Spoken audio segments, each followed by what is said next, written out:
क्या? हाँ, पानी का बोतल दे दीजिए।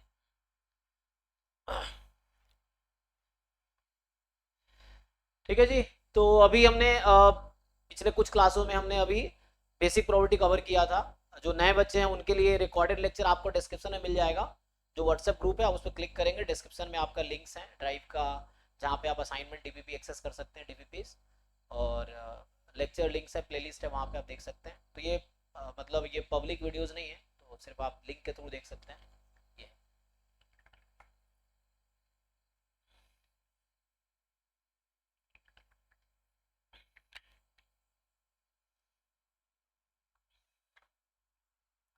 अभी कल हमने सीक्वेंस सीरीज स्टार्ट किया था, ये वाला टॉपिक, क्योंकि ये टॉपिक अभी है ना हमने अभी जस्ट कंप्लीट किया है पिछले 8-10 लेक्चर में, और उसके बाद अभी हम यहाँ से कंटिन्यू कर रहे हैं।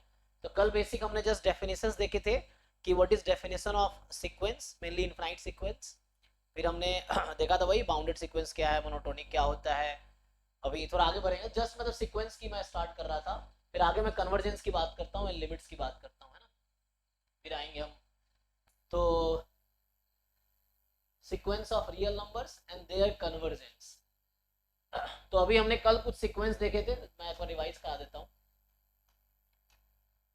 तो जो सीक्वेंस सिंपल था कि सीक्वेंस एक फंक्शन है नेचुरल नंबर टू आर में, स्पेशली हम बात कर रहे हैं रियल सीक्वेंस की, है ना, we are talking about real sequences.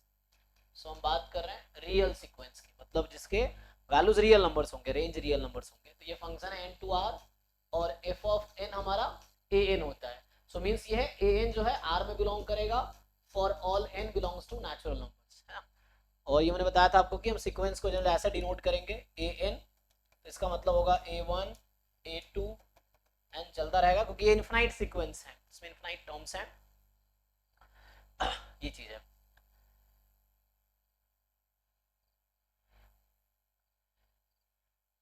कुछ एग्जांपल्स अगर आप सीक्वेंस की देखेंगे, जैसे हम लोग है ना -1 की पावर n हो गया, या सीक्वेंस 1/n है, सीक्वेंस -1 की पावर n अपॉन n है, या 1/n² है, या n है, इस तरह से। तो ये सीक्वेंस हमारे पास है।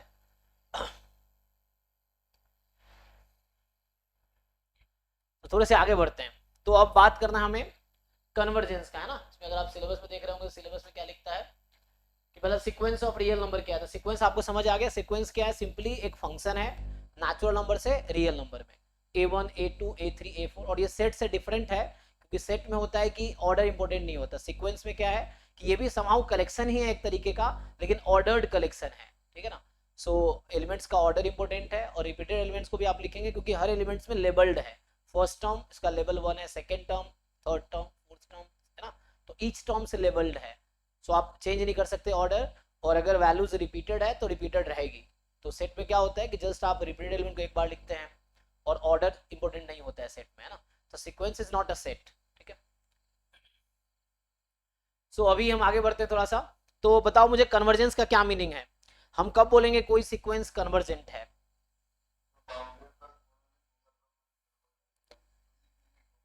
तो ये तो थ्योरम है, डेफिनेशन क्या है कन्वर्जेंस का, कि कन्वर्जेंट होने के लिए,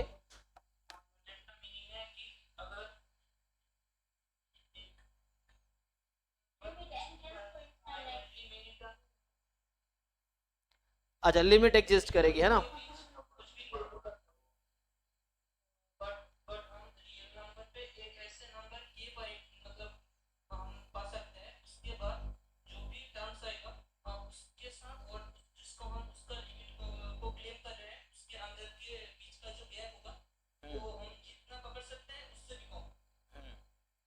तो ये एक्चुअली है ना थ्योरेटिकल डेफिनेशन की बात कर रहे हैं, तो हम लोग वो अभी लिखेंगे एप्सिलॉन डेल्टा के टर्म में, एप्सिलॉन के टर्म में मेनली। तो ऐसे लूज सेंस में सिंपल कोई सीक्वेंस कन्वर्जेंट होने का मतलब है कि कुछ टर्म को तुम छोड़ दो, तो एवरी टर्म सीक्वेंस का किसी एक नंबर के नेबरहुड में चला जाएगा, ये मतलब है। मतलब कोई सीक्वेंस है कन्वर्जेंट होगा, इसका मतलब if you leave the some terms, few terms, और ये फ्यू हो सकता है 1 करोड़ टर्म्स, 2 करोड़ या 10 करोड़ टर्म्स हो सकता है, ठीक है ना। If you leave some terms, उसके बाद के जितने भी टर्म्स हैं वो सब एक ही नंबर के नेबरहुड में आ जाएगा। अब ये नेबरहुड क्या होता है, तो ये मैथमेटिकली डिफाइन करना पड़ेगा कि नेबरहुड का मतलब क्या है। तो मतलब कुछ टर्म को छोड़ दे अगर हम, जिसको हम टेल ऑफ सीक्वेंस की बात कर रहा हूँ, तो जो सीक्वेंस के टेल में है, सो उसके जितने भी सीक्वेंस के टर्म्स हैं कुछ टर्म छोड़ के, वो सब एक ही नंबर के नेबरहुड में आ जाएंगे, तो वो नंबर एक्चुअली उस सीक्वेंस की लिमिट होगी। एक तो इस तरह से बोल सकते हो, दूसरा आप लोग जैसे बता रहे थे कि जिस सीक्वेंस की लिमिट एग्जिस्ट करेगी as n tends to infinity, वो सीक्वेंस कन्वर्जेंट है, सिंपल। तो जो कन्वर्जेंट है उसमें लिमिट एग्जिस्ट करेगी, और लिमिट यूनिक होती है, तो ये आप जानते हैं ना, लिमिट यूनिक ही होगी। तो अगर मैं थ्योरेटिकल डेफिनेशन लिखूं, चलो मान लो मैं लिखता हूं, जरा समझिए। तो हमें बात करना है कन्वर्जेंस ऑफ सीक्वेंस का, कन्वर्जेंस ऑफ सीक्वेंस, कि कब हम सीक्वेंस को कन्वर्जेंट बोल सकते हैं, है ना, सीक्वेंस को हम कब कन्वर्जेंट बोल सकते हैं। तो ये है कि अ सीक्वेंस ऑफ, तो यहाँ सीक्वेंस का मतलब, एक तो दो चीजें हिडन है यहाँ पे, एक तो इनफाइनाइट सीक्वेंस, मैं कल ही बताया जब सीक्वेंस लिख रहा हूँ तो इनफाइनाइट सीक्वेंस है, दूसरी चीज रियल सीक्वेंस है। तो यहाँ हम जो भी बात कर रहे हैं कि सीक्वेंस के ईच टर्म्स रियल नंबर होंगे, और दूसरी चीज जो सीक्वेंस है वो इनफाइनाइट सीक्वेंस है, मतलब सीक्वेंस में इनफाइनाइट टर्म्स है, यहाँ फाइनाइट टर्म की बात नहीं होगी, ठीक है। तो a sequence of real number, sequence of real numbers an जो है, so a sequence of real numbers an is convergent if and only if, या मैं बोलूं कन्वर्जेस टू अ नंबर, है ना, या ऐसे बोलूं कि कन्वर्जेस, क्या लिखना चाहोगे बताओ, आगे क्या लिखूं।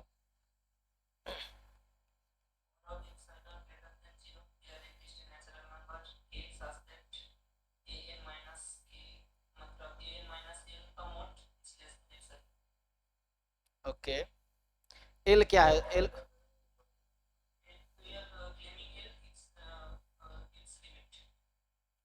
तो मैं ऐसा लिख देता हूँ कन्वर्जेंस ऑफ सीक्वेंस, एंड आगे लिखता हूँ, मान लो ऐसा लिखता हूँ मैं कि sequence of real number this converges to, है ना, क्योंकि कन्वर्जेंस के साथ लिमिट भी आएगी, converges to a real number L, है ना, सो एल फॉर लिमिट, तो यहाँ लिमिट बाद में बोलेंगे, इसको लिमिट है। सो एक ए एन कोई सीक्वेंस है, A1 A2 A3 इस तरह से, और ये कन्वर्ज करेगी किसी रियल नंबर एल पे, if and only if, if and only if for every epsilon, है ना, for every epsilon more than 0। अब ये एप्सिलॉन तुम लोग कॉलेज में परेशान हो गए, तुम लोग ये एप्सिलॉन डेल्टा बहुत हो गया, समझ नहीं आया, ऐसा नहीं होगा, यहाँ पे आपको समझ आएगा, ठीक है। तो मैं बात करूंगा इसके बारे में। तो हालांकि हमें देखो, हम लोग चूंकि एंट्रेंस का प्रिपरेशन कर रहे हैं, तो हमें ज़्यादा मतलब डेफिनेशन एग्जाम में लिखना नहीं है, थ्योरम के प्रूफ लिखने नहीं है, हमें डेफिनेशन समझने हैं, थ्योरम भी समझना है, सो दैट इसको हम अप्लाई कर सके जो क्वेश्चन हमसे पूछे जा रहे हैं। तो एंट्रेंस में सिर्फ क्वेश्चन आते हैं, सिर्फ प्रॉब्लम सॉल्व करना है आपको, ये है। लेकिन कॉन्सेप्ट क्लियर होगा तभी हम क्वेश्चन सॉल्व कर पाएंगे, ऑप्शन टिक कर पाएंगे, है ना। So for every epsilon more than 0, epsilon कोई रियल नंबर है, पॉजिटिव है, एप्सिलॉन हो सकता है 1/100 हो सकता है 1/1 करोड़ हो सकता है एप्सिलॉन 1 करोड़ हो सकता है एप्सिलॉन 100 हो सकता है एप्सिलॉन 1 हो। इसने फिक्स तो ही किया कि एप्सिलॉन छोटा ही होगा, एप्सिलॉन 1 मिलियन भी हो सकता है, epsilon is a positive real number, simple, कुछ भी हो सकता है, ठीक है। क्या क्या एप्सिलॉन के,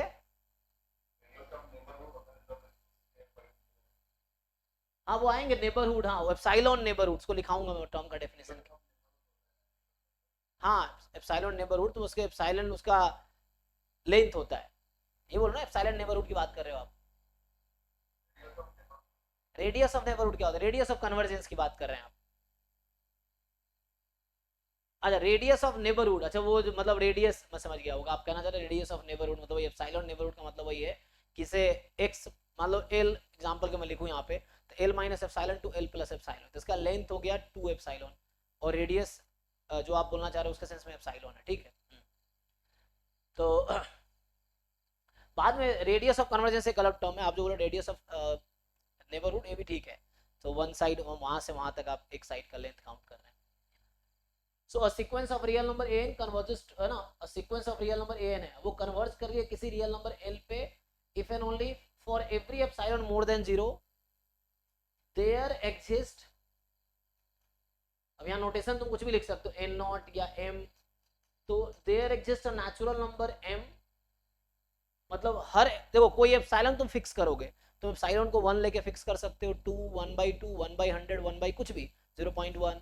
सो फॉर एवरी एप्सिलॉन, तो what ever epsilon you fix, उस पर्टिकुलर एप्सिलॉन के लिए एक एम मिलेगा। मान लो एप्सिलॉन को मैं 1 लेता हूँ तो एम की वैल्यू हो सकती है 100 हो, एप्सिलॉन को मैं 1/100 लेता हूँ तो एम की वैल्यू हो सकती है 1 करोड़ हो। तो इस तरह से तो एप्सिलॉन के हिसाब से एम चेंज होगा, लेकिन कह रहा है कि whatever epsilon you take, इसने आपको ऑप्शंस नहीं दिया, इसने कहा कि कुछ भी एप्सिलॉन ले लो, उसके लिए एक आपको नेचुरल नंबर मिलेगा इस तरीके से, सच दैट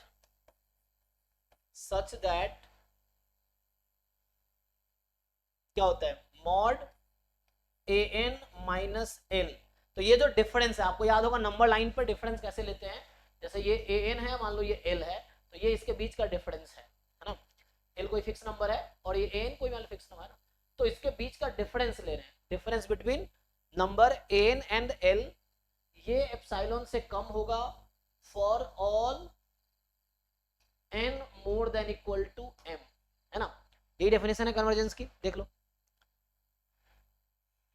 तो ये कन्वर्जेंस ऑफ सीक्वेंस की डेफिनेशन है कि हम कब बोलेंगे कि कोई सीक्वेंस, इसको जरा समझते हैं कहना क्या चाह रहा है। देखो जैसे आपके पास, तो मैं कह रहा था ना कुछ टर्म को छोड़ दो, उसके बाद के सारे टर्म किसी एक नंबर के नेबरहुड में आ जाएगा, तो वो कुछ टर्म यहाँ पे m है, वही वो m है कुछ टर्म।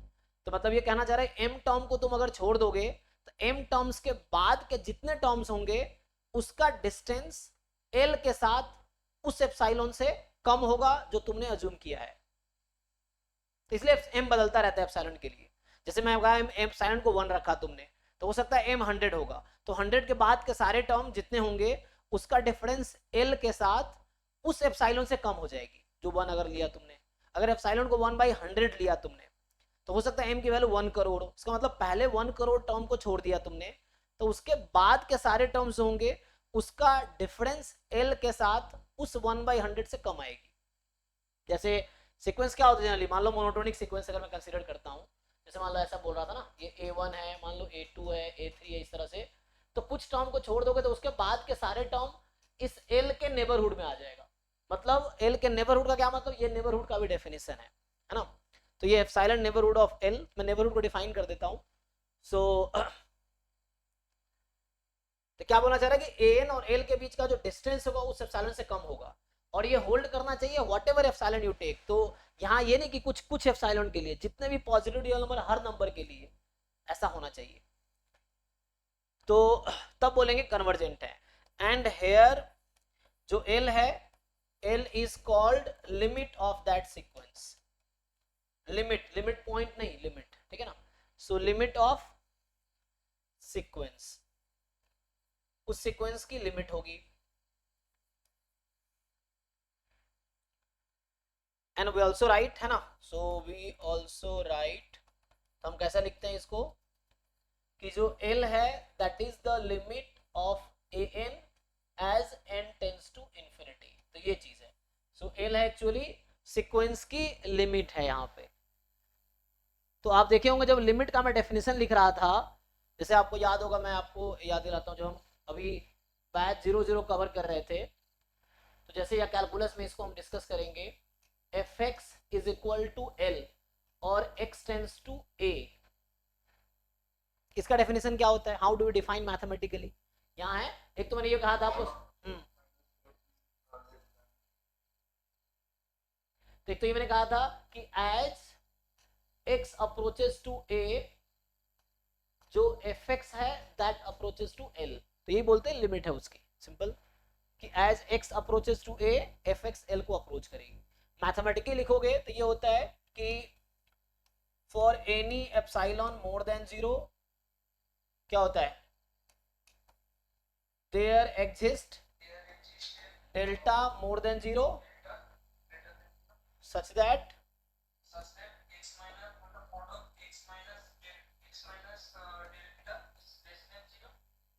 x माइनस x, एक इसका x अप्रोच करा ना a को, हाँ, दिस इंप्लाइज कि fx माइनस एल जो है वो लेस देन एप्सिलॉन होगा। तो मैं आपको क्या बताना चाहता हूं कि ये जो चीज लिखी गई है, हाँ हाँ हाँ, मतलब तुम ये बोल रहे हो यहाँ डिलीटेड नेबरहुड है ना, मैं समझ रहा हूँ तुम कहना चाह रहे हो। सो यहाँ पे ये डिलीटेड नेबरहुड है। डिलीटेड नेबरहुड क्या होता है, मतलब यहाँ है कि x टेंस टू a है, तो x टेंस टू a का मतलब है x will never be equal to a। मतलब अगर मैं मैथमेटिकली इसको दिखाऊं तो इसका मतलब होता है कि x बिलोंग्स टू, जैसे यहाँ पे मैंने लिखा है, तो इसको अगर ओपन करेंगे आप तो क्या बनेगा, a minus delta to a plus delta, ऐसा नहीं होगा, एक्सेप्ट a, ये चीज है। तो x इस इंटरवल में है बट a नहीं हो सकता, तो इसको बोलते हैं डिलीटेड नेबरहुड। तो यहाँ ये डिलीटेड नेबरहुड में होता है कि, और यहाँ पे अलाउड है कि fx l के इक्वल भी आ सकता है। तो यहाँ x will not be equal to a more than 0 इसलिए लिखना पड़ा है क्योंकि x और a इक्वल नहीं होगा, इसको बोलते हैं डिलीटेड नेबरहुड। जैसे मैं बोलना चाह रहा हूँ ये जो क्वांटिटी लिखी हुई है दिस रिप्रेजेंट्स दिस, और ये जो चीज लिखी हुई है दिस रिप्रेजेंट्स दिस, तो इसका मीनिंग जो है, इसका मीनिंग एक्चुअली ये है कि मतलब कहना चाह रहा है कि fx और l जो है एक दूसरे के बहुत क्लोज है। कितना क्लोज है कि उसके बीच का डिस्टेंस एप्सिलॉन से भी कम है। एप्सिलॉन क्या है, एप्सिलॉन आप कुछ भी ले लो, छोटा है छोटा कुछ भी ले लो, अगर 1/1 ट्रिलियन ले लिया तो उसका डिस्टेंस उससे भी कम रहेगा, क्योंकि ये कहता है फॉर एवरी एप्सिलॉन, एनी मतलब whatever epsilon you take, for every epsilon, है ना, यहाँ फॉर एवरी लिख सकता है या फॉर एनी लिख सकता हूँ, फॉर एवरी एप्सिलॉन ना, बुक में ऐसा लिखा था फॉर ईच या for every. So what ever epsilon ये चूज, एक उसके करस्पॉन्डिंग डेल्टा मिलेगा, यहाँ डेल्टा मिल रहा है वहां पे m मिल रहा है क्योंकि n टेंस टू इन्फिनिटी है। तो ये चीज है, या तुम बुक में देखते होगे यही चीज बुक में कैसा रहता है, ऐसा ना लिख के बुक वाले लोग ऐसे लिखते हैं, इसी डेफिनेशन को तुम बुक में देखोगे तो दूसरे तरीके से ऐसा लिखा होता है, वो लोग इसी को ऐसा लिखेगा। डेल्टा भी कोई रियल नंबर है, जैसे एप्सिलॉन मोर देन 0 कोई भी रियल नंबर हो सकता है, तो डेल्टा भी कोई भी मोर देन रियल नंबर हो सकता है, एक रियल नंबर है। तो जो यहाँ कहने का मतलब ये है कि x belongs to delta neighbourhood of a। तो मैं थोड़ा स्पॉट को डिफाइन करता हूँ, चलो। सो ये भी आपको मैं डिफाइन करता हूँ, नेबरहुड ऑफ a, तो इसका मतलब ये हो गया डेल्टा नेबरहुड ऑफ a। तो डेल्टा एक्चुअली बता रहा है, जैसे नेबरहुड पड़ोसी, कि a में और जो इसका नेबरहुड का नंबर है उसके बीच का डिस्टेंस डेल्टा से कम होगा, ये मतलब है नेबरहुड का, है ना। तो इसका मतलब ये मान लो ऐसा बोलता हूं कि सपोज मान लो कोई नंबर है, मान लो b lies in epsilon neighbourhood of a।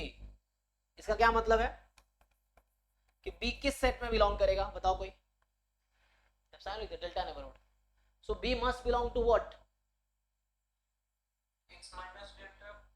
नहीं एक ही बात कर रहे हैं, एक ही बात कर रहे हैं ना, हाँ, a minus delta to a plus, तो ये एप्सिलॉन डेल्टा नेबरहुड है एक्चुअली। अब डिलीटेड नेबरहुड पे आते हैं, है ना। सो डिलीटेड नेबरहुड, तो यहाँ एक पॉसिबिलिटी है, तुम अगर इंटरवल में देख लो तो ये है बीच में है a, ये है a माइनस डेल्टा, ये है a प्लस डेल्टा, तो यहाँ एक पॉसिबिलिटी है कि b जो है वो a के इक्वल हो जाए, क्योंकि इस बीच में है ना, तो हो सकता है कहीं भी। सो ये a का नेबरहुड है, जो इंटरवल है ना, this interval is the neighbourhood of a, और यही मतलब होता है b टेंस टू a का, जो मैं वहां लिख रहा हूँ b बिलोंग्स टू दिस, मतलब यही हो गया। तो ना टेंस टू नहीं, सॉरी टेंस टू का ये मतलब होगा, टेंस टू का मतलब ये नहीं होगा, बिकॉज टेंस टू का मतलब ये डिलीटेड नेबरहुड होगा, मतलब b नहीं हो सकता, अगर डिलीटेड नेबरहुड लिखूंगा तो it will not B b, equal नहीं हो सकता ये दोनों। तो जैसे डिलीटेड नेबरहुड क्या है, deleted delta neighbourhood of a, तो यहां बस ये मतलब है, किसने बोल रहा हूं कि b मान लो बिलोंग कर रहा है, तो इसका सिंपल यहां से मतलब मेरा था कि mathematically this quantity equivalent to a minus delta to a plus delta. Mathematically this is equivalent to a minus delta to a plus delta except a. So deleted का मतलब है उस पॉइंट को छोड़ के जिसके नेबरहुड की बात कर रहे हो. तो यहां पे अगर मैं लिखता हूं कि जैसे यहां पे लिखता हूं कि for example suppose b lies in deleted delta neighbourhood, या डेल्टा की जगह एप्सिलॉन भी लिख सकते हो. एप्सिलॉन डेल्टा जस्ट दो अलग अलग नोटेशन है, दोनों भाई भाई है, दोनों की मीनिंग सेम है, दोनों एक ही चीज है ना, नोटेशन का डिफरेंस है जस्ट कि एक क्योंकि डिफरेंस क्रिएट करना है ना, तो ना एप्सिलॉन एप्सिलॉन सेम हो जाता है. एप्सिलॉन 1 एप्सिलॉन 2 कर सकते हैं. जैसे आपको डेल्टा जिनको प्रॉब्लम है तो हम ऐसा यहाँ पे ऐसा कर सकते थे हम कि एक का नाम हम एप्सिलॉन 1 रखे और दूसरे का नाम यहाँ मैं एप्सिलॉन 1 कर दूं और यहाँ मैं एप्सिलॉन 2 कर दूं तो भी चलेगा, द सेम थिंग. तो एप्सिलॉन 1 एप्सिलॉन 2 लिखने के बजाय हमने डेल्टा नया नोटेशन लिया, अदरवाइज एप्सिलॉन 1 एप्सिलॉन 2 है, ये चीज है.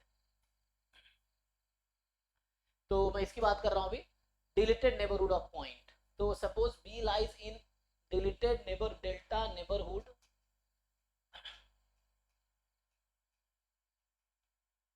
of A. So B lies in deleted delta neighborhood of A if and only if यहां होगा कि B belongs to A minus delta to A plus delta but B can never be equal to A. तो जब limit आप लोग लिख रहे होते हैं x टेंस टू A, तो इसका मतलब वही होता है कि x belongs to a minus, अब डेल्टा लेना या एप्सिलॉन लेना आपको डिसाइड करना है. If you want to write in terms of epsilon it's okay, delta लिखना डेल्टा लिख लो. a minus delta to a plus delta but x can not be equal to a. जब आप x टेंस टू a लिखते हैं तो यहाँ पे ये मतलब है. हाँ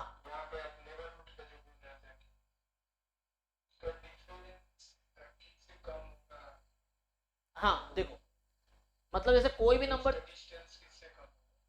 डिस्टेंस डेल्टा से कम होगा. जैसे आप सोचो हम इस इंटरवल में कोई भी एक नंबर उठा ले, इस इंटरवल में आप कोई भी एक नंबर चूज कर लो, तो क्या लगता है उसके बीच का डिफरेंस डेल्टा से कम होगा ना.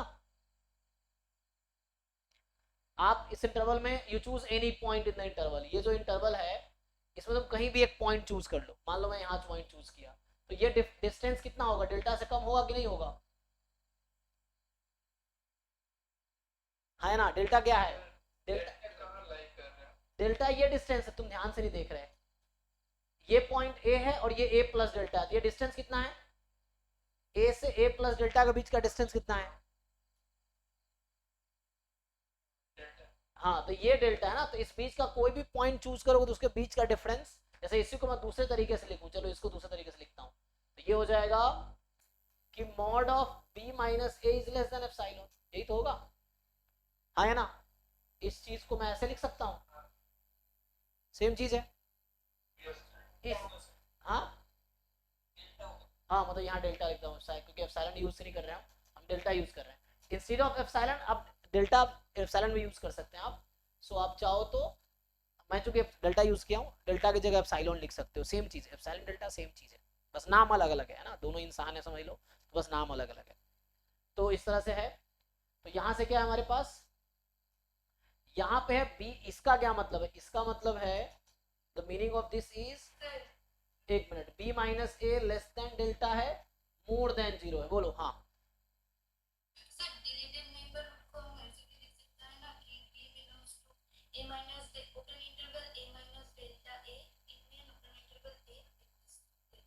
अच्छा हाँ हाँ हाँ yes yes no problem. So the same thing can be written as, हाँ इसको आप फर्दर लिखना चाहो नो प्रॉब्लम. सो आप लिख सकते हो B belongs to A minus delta से A union, correct, no problem, क्योंकि हमने वो पॉइंट हटा दिया ना. तो ए से A plus delta, this is same thing. Yes, ये भी लिख सकते हैं, ये भी लिख सकते हैं, ये भी लिख सकते हैं, बात बराबर ही है ना. So this set is actually same as a minus delta to a plus delta except a. Subtraction है, सेट का difference, set a minus b होता है ना, कि दो elements of a which are not in b. So ये चीज है. तो ये तो मैं अभी बता रहा था कि मतलब थ्योरेटिकली, हालांकि इतनी क्वेश्चन सॉल्व करने इतना जरूरत नहीं पड़ेगा। मैं कोई भी क्वेश्चन, रेयरली ऐसा क्वेश्चन होगा जहां मैं एप्सिलॉन डेल्टा सॉल्व करूंगा, सारे क्वेश्चन बिना एप्सिलॉन डेल्टा के हो जाएंगे ऑलमोस्ट। ये चीज है, ये सब समझने के लिए है कि क्या मतलब है इस नोटेशन का, x टेंस टू a लिखते हैं तो क्या मतलब है एक्चुअली, ठीक है। सो हम आते हैं यहाँ पे, मैं बता रहा हूँ चूंकि हम इसको डिस्कस कर रहे थे तो इसमें ये टर्म आया, तो ये पहले भी हमने या आपने देखे होंगे ऑलरेडी लिमिट वाले में, इसकी बात कर रहा था कि हम कह रहे हैं लिमिट जब x की अप्रोक्सीमेट वैल्यू a है तो fx की अप्रोक्सीमेट वैल्यू l है। जब यहाँ एक्चुअली डिलेटेड नेबरहुड है और यहाँ जस्ट नेबरहुड है, थोड़ा सा डिफरेंस समझना पड़ेगा हमें। तो यहाँ जो होता है ये डिलेटेड नेबरहुड है और यहाँ पे जस्ट नेबरहुड है, हो सकता है fx यहाँ l के इक्वल हो इसीलिए, तो है ना। तो ये समझना होगा, मतलब मीनिंग जो मैं लिख रहा था, तो यहाँ कहना ये चाह रहा हूँ कि जब x a को अप्रोच कर रही है तो fx l को अप्रोच कर रही है, तो x यहाँ पे a के एग्जैक्टली इक्वल नहीं होगा बट यहाँ fx l के इक्वल हो सकता है, तो है ना, ये थोड़ा सा डिफरेंस यहाँ पे इस केस में है। If you want you can हटा सकते हो इसमें ना, fx में भी इक्वल टू। तो ये जैसे लिमिट का डेफिनेशन है, मैं वैसे इसको कनेक्ट कर रहा था, तो इसको हम लोग वहां से कनेक्ट कर रहे हैं अब कि जब x और a के बीच का डिस्टेंस डेल्टा से कम है तो fx और l के बीच का डिस्टेंस एप्सिलॉन से कम होगा। तो हर डेल्टा के लिए एक एप्सिलॉन, हर एप्सिलॉन के लिए एक डेल्टा मिलेगा। तो इसमें मैं ज़्यादा डिटेल में नहीं जा रहा हूँ क्योंकि इसमें फिर वेरीफाई भी कर सकते हैं, तुम एक एप्सिलॉन देखो मैं डेल्टा ढूंढूंगा, वो भी हो सकता है। मतलब एप्सिलॉन अगर मैं 1 रख दूँ तो उसके लिए कुछ डेल्टा निकल के आएगा, तुम ऐसा भी कर सकते हो यहाँ पे, तो वो मिल जाएगा एक्चुअली। एक को क्वेश्चन करके दिखा भी सकता हूँ चाहो तो, है ना। जैसे तो अभी मैं इस पे आते हैं, यहाँ फोकस करते हैं। तो यहाँ पे थे एक्चुअली हम, तो एक्चुअली कोई पूछेगा इसकी डेफिनेशन क्या है, तो इसकी डेफिनेशन भी यही है एक्चुअली। आपसे पूछेगा what is definition of limit an is equal to l, mathematical meaning क्या है इसका। तो मैथमेटिकल मीनिंग ये है कि for every epsilon more than 0, epsilon कोई बहुत छोटा नंबर हो सकता है, लार्ज हो सकता है, एक ऐसा m मिलेगा। तो जैसे मान लो a1 a2 up to am, फिर am प्लस 1 ऐसा चल रहा है। तो ये कहना चाहता है कि पहले m टर्म को ना तुम हटा दो, तो इसके बाद के जितने टर्म्स तुम्हें दिख रहे हैं वो टर्म्स एक्चुअली उस टर्म्स का डिस्टेंस लिमिट l के साथ डिफरेंस लोगे तो वो एप्सिलॉन से कम आएगी, चाहे कुछ भी एप्सिलॉन तुम ले लो, तब हम बोलेंगे कि l जो है एक्चुअली लिमिट है सीक्वेंस की। ये ठीक है ना। For every epsilon more there exist m belongs to natural number such that an minus l less than epsilon for all n more than equal to m, here l is called the limit of sequence and है ना, so we also write, ये ऐसा लिखा मैंने, बाकी limit निकालना तो आप लोगों को आता ही है। so we also write l is equal to limit of n। इसमें कोई डाउट है किसी को, देख लो।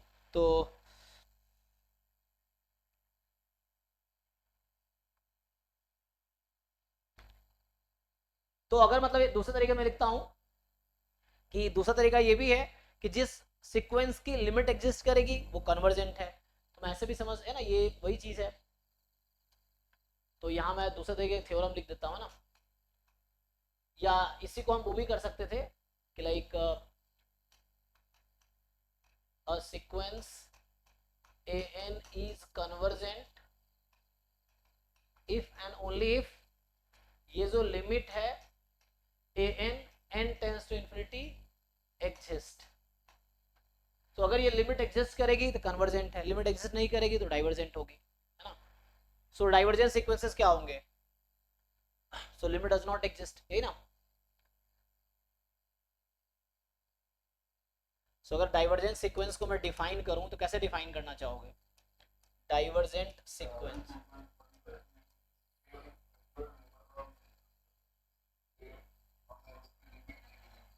हाँ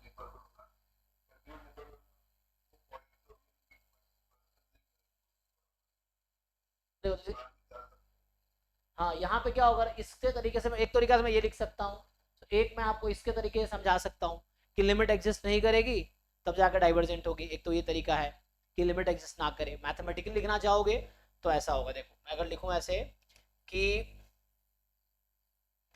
a sequence an is divergent, तो ये एज अ डेफिनेशन भी यूज हो सकता है ना, लॉजिक सेंस में, अगर प्योर थ्योरेटिकली नहीं जाना चाहो एब्स्ट्रैक्ट सेंस में तो ये भी ओके है।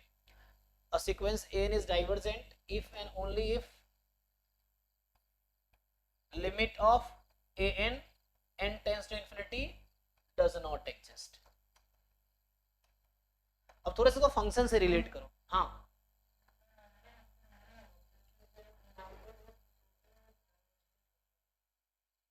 क्या होता है तो ओसिलेटिंग।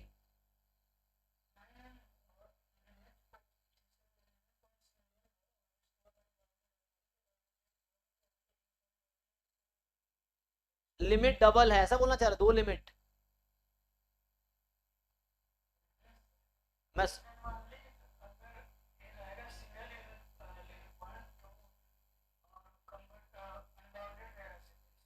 हाँ,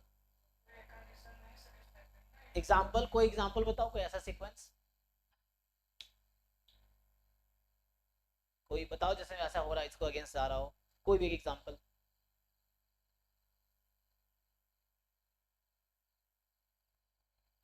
तो बता, लिमिट एग्जिस्ट करेगी तो यूनिक होगी। मैं तो आता हूँ तुम्हारे पॉइंट पे। चलो, तो मुझे ये बताओ कि मैं थोड़ा इससे पहले थोड़े फंक्शन डिस्कस कर रहा हूँ ना, क्योंकि देखो sequence is also a function, तो जो भी फंक्शंस के रूल्स हैं वो सीक्वेंस पे भी लगेंगे, ठीक है ना। तो बोलो बात है कि यहाँ देखो लिमिट एग्जिस्ट करेगी तो यूनिक होनी चाहिए, यहाँ तुम ये बोलना चाह रहे हो। तो लिमिट एग्जिस्ट होने का मतलब ये लिमिट यूनिक होनी चाहिए। डज नॉट एग्जिस्ट और नॉट यूनिक, या तो मैं ऐसा बोलूं, तो अगर मोर देन वन लिमिट आती है किसी फंक्शन की, तो आप क्या बोलते हो, फंक्शन की लिमिट एग्जिस्ट कर रही है नहीं कर रही है। हाँ, तो फिर जैसे अगर देर आर टू सब सीक्वेंसेस, एक 1/2 पे कन्वर्ज कर रही है, एक 1/3 पे कन्वर्ज कर रही है, तो उस सीक्वेंस को क्या बोलेंगे, तो वहां भी लिमिट डज नॉट एग्जिस्ट होगी एक्चुअली, आपको ये समझना पड़ेगा। तो मैं बात कर रहा हूँ उसी से, जो शायद आप कहना चाह रहे हैं कि एक अनबाउंडेड होगा। तो वैसा कोई सीक्वेंस बताओ जहां पे लिमिट एग्जिस्ट कर रही हो, या तुम इसके अगेंस्ट बताओ जो गलत हो रहा हो, है ना।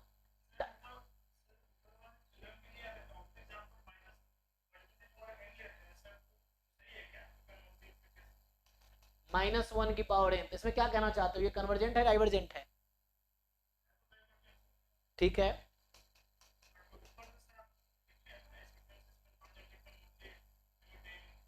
हाँ,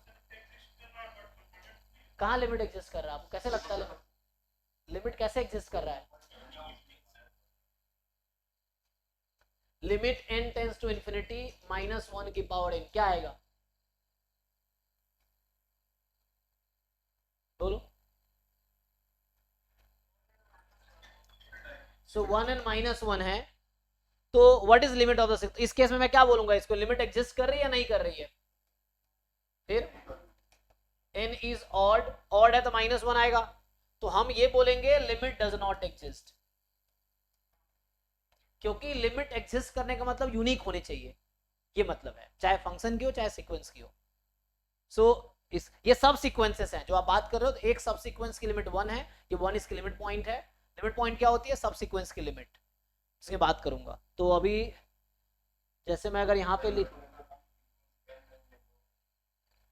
सीक्वेंस एल लेंगे तो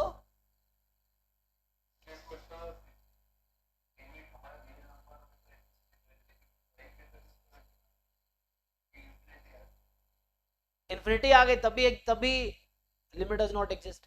देखो लिमिट एग्जिस्ट करने का दो चीजें हैं, एक तो चीज है कि फाइनाइट होनी चाहिए, दूसरी चीज है यूनिक होनी चाहिए, हिडन है, ये आपको खुद समझना पड़ेगा। इफ वी से कि लिमिट एग्जिस्ट, चाहे वो फंक्शन की है चाहे सीक्वेंस की है, व्हेन यू से लिमिट एग्जिस्ट, तो it must be unique and it must be finite, ये मतलब है। तो इन्फिनिटी अगर आए तो इन्फिनिटी का थोड़ी एग्जिस्ट कर रही थी, डज नॉट एग्जिस्टेंस मतलब फाइनाइट एंड यूनिक, ये मतलब है। कहीं भी लिमिट एग्जिस्ट कर जब आप बोल रहे हो, सो means that must be unique and finite, ये चीज है। तो ये रिमार्क है, अगर मैं चाहूँ तो रिमार्क में लिख देता हूँ। सो मैं थोड़े फंक्शंस पे आते, यहाँ पे आता हूँ, रुको। सो ये सिंपल, सो लिमिट ऑफ चाहे एफ एक्स हो चाहे ए एन हो एग्जिस्ट, इसका क्या मतलब है, दैट इज, तो इसका मतलब ये हो गया कि सो इम्प्लाइज कि ये जो लिमिट होगा, चाहे लिमिट कहीं पे एन की बात कर रहे हो या आप किसी की बात कर रहे हो, फंक्शन की या किसी सीक्वेंस की, तो इसका मतलब है कि ये जो होगा ना, या मैं ऐसे लिख देता हूँ, फॉर एग्जाम्पल तुम ये कहना चाह रहे हो कि limit x tends to a fx हो या limit n tends to infinity an हो, ये एग्जिस्ट करने का मतलब है कि it should be finite and it must be finite and unique, तभी एग्जिस्ट करेगी। यहां पे तुम इफ एंड ओनली इफ लगा सकते हो।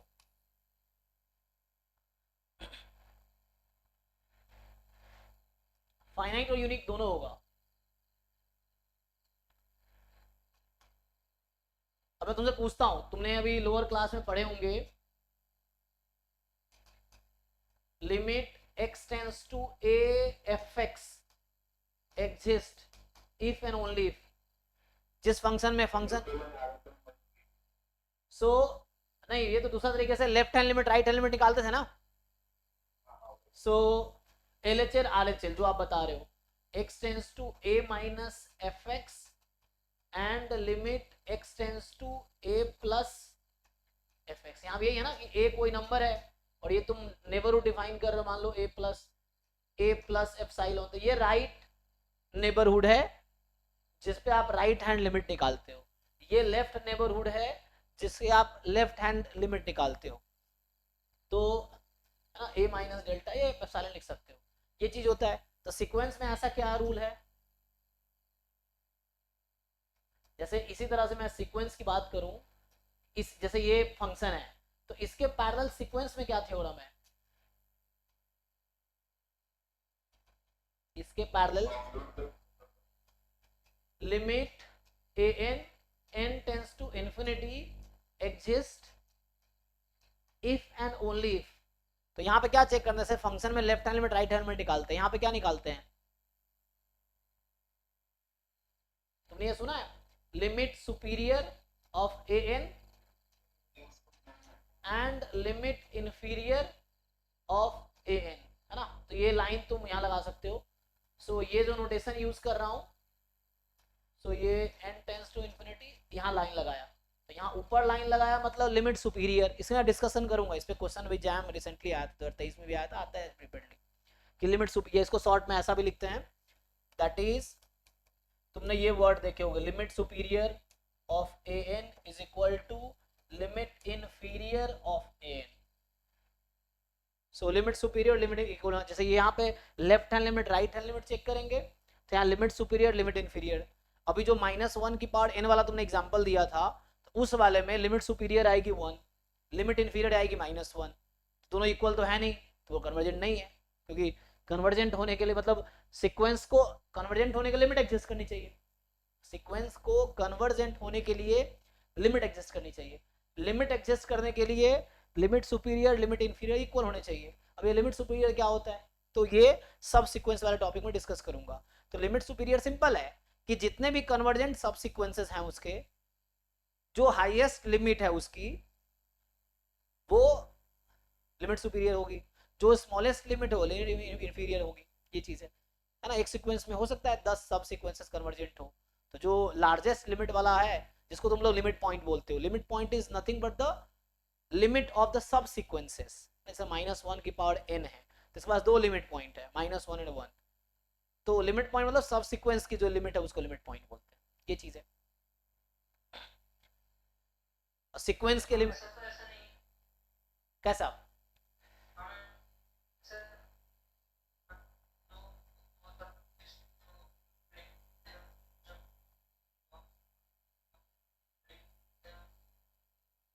आपकी आवाज क्लियर नहीं आ रही है।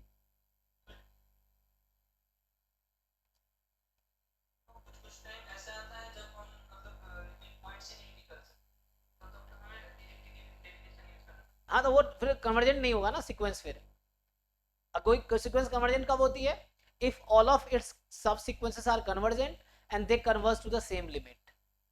Why, because of this rule. So जितने भी सब सीक्वेंस है वो कन्वर्ज करेगी and they will converge to the same limit, तो अब सीक्वेंस आए कन्वर्जेंट होगा एक्चुअली। ये चीज है।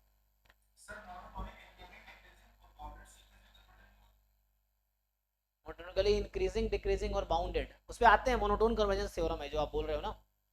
तो वो तो थ्योरम है, मोनोटोन कन्वर्जेंस थ्योरम है वो। तो इसमें देखो सीक्वेंस सीरीज में मेनली क्या, थ्योरी बहुत ज्यादा है, और थ्योरी ठीक से समझ आ गया तो उस पे बेस्ड क्वेश्चंस हैं, जो कि असाइनमेंट मैंने कल 10 असाइनमेंट ग्रुप में भेजा था, आज मैं फिर भेजूंगा नए लोगों के लिए। सो 10 असाइनमेंट्स भेजे थे हमने टोटल, उसमें एक तो है ना एक में बहुत सारे क्वेश्चन होंगे, एक तो है ना वो हमारे पास मतलब कई सारे आंसर थे ना, एक तो 10-10 क्वेश्चन वाले 8 है शायद, और बाकी में तो 200 क्वेश्चन होंगे, एक में 100-200 होंगे, एक में ज्यादा 50 होगा, बता रहा हूँ जो भी है टोटल मिला के कम से कम 300-400 क्वेश्चन 500 क्वेश्चन तो होगा सब मिला के ये। सो हाँ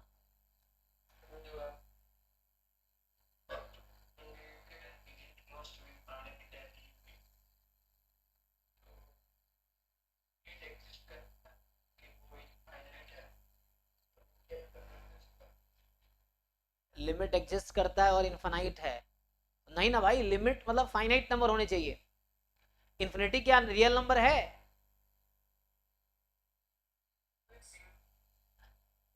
वो एक सिंबल है ना, infinity is not a number, हमने कहा था L should be a real number, infinity is not a real number, कोई रियल नंबर मिलना चाहिए हमें, L limit should be a real number, infinity is not a real number actually, infinity is not a number.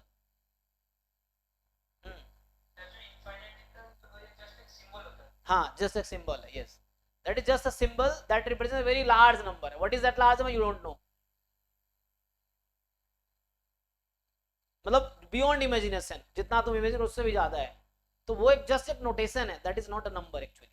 सो उस case में अगर infinity आती है तो infinity can not be the limit of a sequence, तो उस केस में sequence divergent होगा, ठीक है। तो जब भी हम लिमिट एग्जिस्टेंस की बात करते हैं, ये लिखा ना मैंने फाइनाइट और यूनिक, ये दोनों जरूरी है, अगर आप बोलते हो लिमिट एग्जिस्ट करे तो फाइनाइट एक तो होने चाहिए और यूनिक होने चाहिए, तो इन्फिनिटी आ गया तो यहाँ फेल हो गया ना, फाइनाइट एंड यूनिक दोनों होने चाहिए।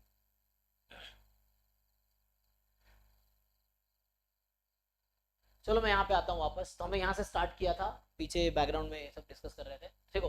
तो यहाँ जैसे सिंपल आपको लिमिट निकालना है, अब लिमिट निकालना है तो हमें लिमिट निकालने के लिए इसको यूज करने का कोई जरूरत नहीं है, ये हमने क्यों बताया आपको, ताकि अवेयर रहे कि ये डेफिनेशन है ना।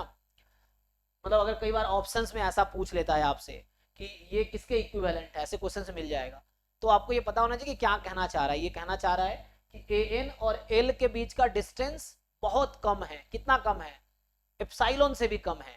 एप्साइलॉन क्या है, तुम कुछ भी ले लो, ये मतलब हुआ। तो मतलब सीक्वेंस के कुछ टर्म को अगर हम छोड़ दे, ये क्या यही कहना चाह रहा ना, कि सीक्वेंस के एम टर्म्स को तुम छोड़ दो, कुछ टर्म को तुम छोड़ दो, तो उसके बाद के जितने भी टर्म्स हैं वो टर्म्स और लिमिट जो आने वाली है उसके बीच का गैप एप्साइलॉन से कम होगा। एप्साइलॉन क्या है, एप्साइलॉन तुम कोई भी रियल नंबर ले लो पॉजिटिव मोर देन जीरो, मतलब पॉजिटिव कुछ भी ले लो, तो यहाँ कोई फिक्स नहीं, for every epsilon they talk. So तो उस केस में हम बोलेंगे L is the limit of the sequence. तो हमें ये लगाने की कभी रेयरली नौबत आएगी, इसी से सारा काम हो जाएगा। जैसे मैं तुम्हें कुछ पूछ लूं, चलो कुछ क्वेश्चन, तो अब तो इजी है ना, जैसे मान लो मैं तुमसे पूछता हूँ कि एग्जाम्पल के लिए मैं पूछूंगी find the limit of the sequence, so या मैं बोलूँ कि चेक इफ द फॉलोइंग, मैं ऐसा पूछ लूँ, चेक इफ द फॉलोइंग, अच्छा थोड़ा सा एक और एक्सप्लेन करता हूँ। तो जैसे डाइवर्जेंस का डेफिनेशन तो मैंने ऐसे लिख दिया यहाँ पे, मैं इसको एप्सिलॉन डेल्टा में लिखूँ तो क्या होगा, देखो जरा। तो इसी चीज को मैं दूसरे तरीके से लिखूं अगर, that is so a sequence A N is divergent, so कोई सीक्वेंस ए एन है वो डाइवर्जेंट होगा, तो a sequence A N is divergent if and only if, क्या लिखोगे,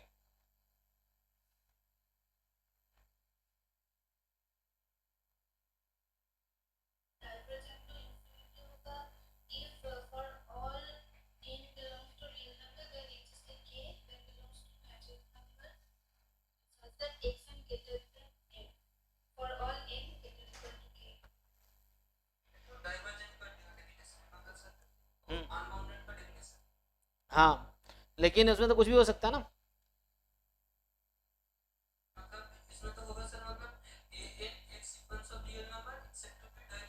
हम्म,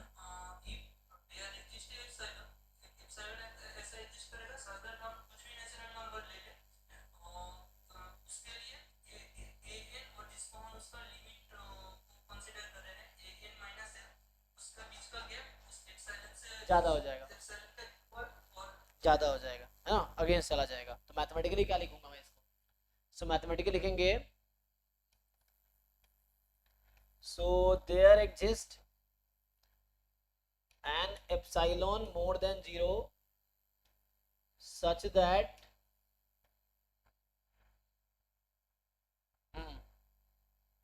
such that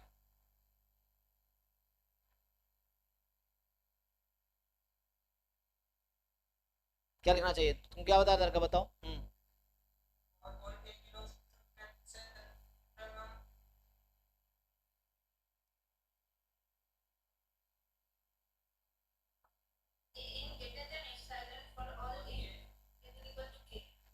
n is greater than epsilon या n minus l। अच्छा l क्या लोगे तुम यहाँ पे? तो ये आता, ये जो आप बता रहे, चलिए दो पार्ट में डिफाइन करना पड़ेगा। एक तो तरीका वो था कि लिमिट सुपीरियर लिमिट इंफीरियर वो होगा, या दूसरे तरीके से आप जो बता रहे हो वो अनबाउंडेड का डेफिनेशन है। हाँ, कि there exist a natural number m such that n is more than m, है ना। सो ये हो जाएगा, मतलब यहाँ पे ऐसा हो जाएगा कि n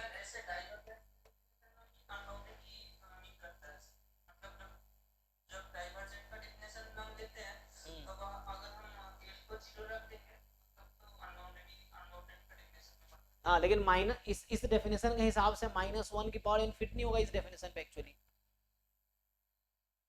-1 की पावर n डाइवर्जेंट लेते हैं ना हम लोग, तो इस डेफिनेशन में फिट नहीं होगा फिर।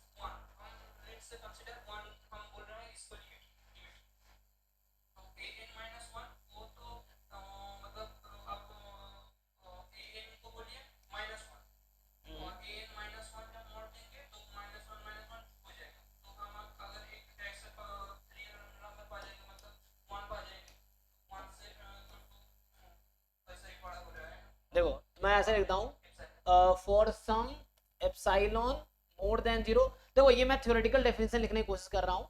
अब बुक में देखो दो तरह के से, एक तो था, एक तो मैं बताया कि लिमिट सुपीरियर लिमिट इंफीरियर, अगर वो डिफरेंट हो गया तो सीक्वेंस विल बी डाइवर्जेंट। एक तो वो तरीका है कि limit superior limit inferior divergent हो गया तो वहां भी लिमिट एग्जिस्ट नहीं करेगी तो डाइवर्जेंट हो गया। और दूसरा है कि अनबाउंडेड हो जाए। अनबाउंडेड का मतलब है कि इन्फिनिटी आंसर आ जाए। तो इन्फिनिटी में ये है कि तुम कोई भी नंबर से लार्जर, तो उसका डेफिनेशन अमाउंटेड का बहुत सारे रहता है। तो मैं यहाँ एक इसी डेफिनेशन के करस्पॉन्डिंग में लिख देता हूँ। तो मैं इसके डेफिनेशन के करस्पॉन्डिंग लिखना चाह रहा हूँ। तो यहाँ होगा for some epsilon more than 0, है ना। तो यहाँ पे होगा कि there does not exist any L such that for some epsilon more than 0। देखो मैं लिखता हूँ तो समझना क्या लिख रहा हूँ। So there does not exist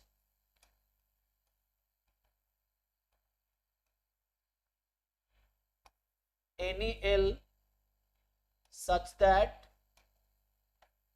कि an minus L less than equal to epsilon, या लेस देन एप्सिलॉन लिखता हूं। मतलब ऐसा कोई L नहीं मिलेगा for all n more than equal to m। अच्छा m क्या है, तो m भी लिखना पड़ेगा। सो इसको मैं यहां लिख देता हूं ना, फॉर सम,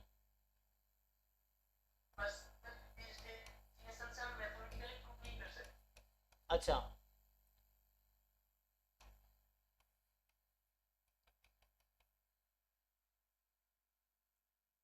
फर्स्ट वाले डेफिनेशन से क्या प्रूव नहीं कर सकते? देखो तो ये मैंने समा बनाने की कोशिश की है, अदरवाइज तुम यहाँ से दिख जाएगा। अदरवाइज है ना, यहाँ बुक में देखोगे, बुक में इसको डिफाइन नहीं करेगा। बुक में क्या करता है कि लिख देता है अदरवाइज वी से इट इज नॉट कन्वर्जेंट, है ना। सो अगर एल मिलता है तो लिमिट मिलता है तो कन्वर्जेंट है, लिमिट नहीं मिलता तो कन्वर्जेंट नहीं है, सिंपल है ना। तो यहाँ मैं इसके करस्पॉन्डिंग लिखने की कोशिश कर रहा हूँ। देखो यहाँ पे क्या लिखा हूँ, so sequence N is divergent if and only for some epsilon more than 0। एक भी ऐसा एप्सिलॉन मुझे मिल गया और for some m belongs to natural number there does not exist any L। यहाँ पे there does not exist any L ऐसा कोई लिमिट आ ही नहीं रहा है मेरे पास, मुझे मिलेगा ही नहीं कि an minus L less than epsilon हो जाए for all n more than equal to m, ऐसा होगा, ऐसा नहीं होगा। इसका मतलब क्या है, ऐसा कोई l मिलेगा ही नहीं मुझे, है ना, ये चीज है। तो दिस इज ओके, अदरवाइज तुम इससे समझो कि सिंपल लिमिट एग्जिस्ट कर रहा है तो कन्वर्जेंट है, लिमिट एग्जिस्ट नहीं करती है तो डाइवर्जेंट है। लिमिट एग्जिस्ट करने के लिए लिमिट सुपीरियर लिमिट इंफीरियर, तो वो हम थोड़ा डिटेल बता ही दिया। मतलब लिमिट सुपीरियर का मतलब है सब सीक्वेंस। अब क्वेश्चन है सब सीक्वेंस क्या होता है, तो डिफाइन नहीं किया मैंने, तो सब सीक्वेंस डिफाइन करूंगा अभी मैं। उससे पहले कुछ क्वेश्चंस लिखो और ट्राई करो कौन सा कर, check if the following sequences are convergent और डाइवर्जेंट। आपको चेक करना है कौन सा कन्वर्जेंट है और कौन सा डाइवर्जेंट है, ठीक। जैसे मैं कुछ लिखता हूं सिंपली, तो मान लो ए, तो कुछ आसान सा लिख देता हूं ना, या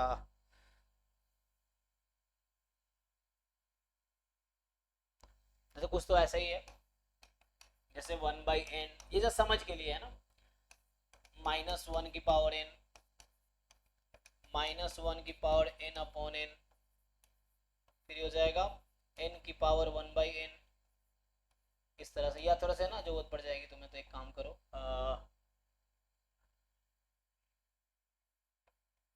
2/3 की पावर n जैसे है, 3/2 की पावर n है ना। यहाँ पे जैसे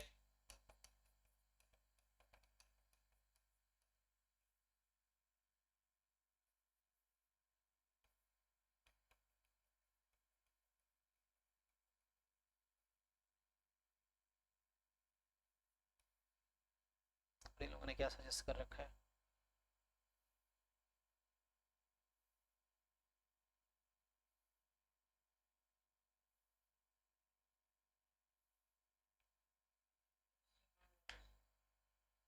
यहाँ से मैं अगर कुछ और लिखूं, लेट्स से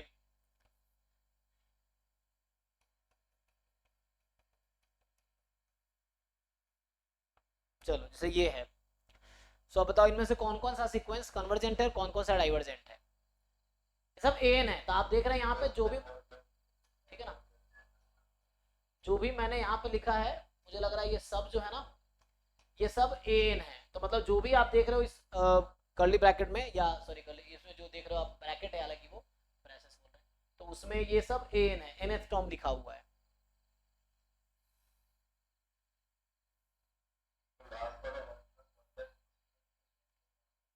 अच्छा, यहाँ 1+1 एक मिनट रुको, इसको मैं ठीक कर देता हूँ, 1/2 है, मतलब 1+1/2 and so on up to 1/n²।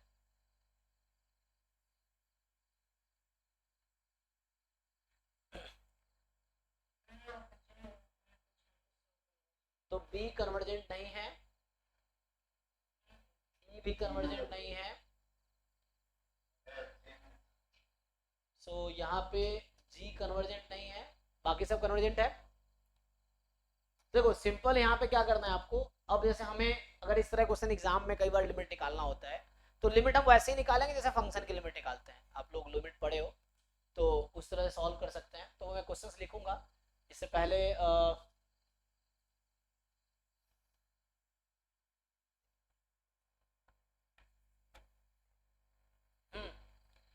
तो करना क्या है, ईच ऑप्शन में आपको just limit n tends to an निकालने हैं। जैसे मैंने कहा था कि लिमिट an फाइनाइट और यूनिक है, then it is convergent, simple.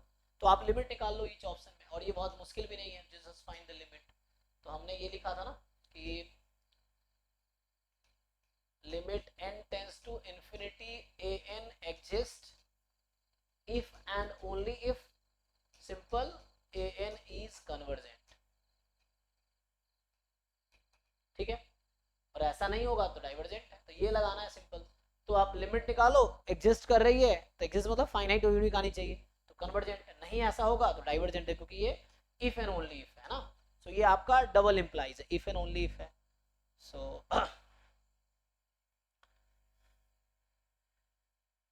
सो किसी को डाउट है इसमें, बहुत इजी है ना ये तो, ये सबका लिमिट निकालना तो आसानी है। देख लो जैसे पहला है तो बहुत इजी है, क्वेश्चन सॉल्व करना आसान है, सीक्वेंस सीरीज के क्वेश्चन तुम इजीली सॉल्व कर लोगे। जैसे यहाँ पे पहला है, सिंपली हम निकालेंगे ए में limit n tends to infinity 1/n और ये 0 आ गई। तो इसका क्या मतलब, अगर मैं थ्योरेटिकली लिखूं तो ये कहना ये चाहता है कि फॉर एप्सिलॉन मोर देन 0 जो भी 1/n माइनस 0 वो लेस देन एप्सिलॉन होगा। अब है ना, there exist m belongs to natural number, कि जहाँ पे ये value for all m more than equal to, for all n more than equal to, यहाँ ये कहना चाह रहा है कि कुछ टर्म को तुम अगर छोड़ दोगे तो उसके बाद सारे टर्म 0 के बहुत क्लोज आ जाएगा ना। तो सोचो n बहुत लार्ज नंबर है, तो m हालांकि बहुत लार्ज होगा, तो उसके हिसाब से तुम प्रूफ भी कर सकते हो, बट जरूरत नहीं है थ्योरेटिकली इतना हमें, है ना, कोई थ्योरम्स के प्रूफ नहीं लिखने हमारे जैम गेट एग्जाम में।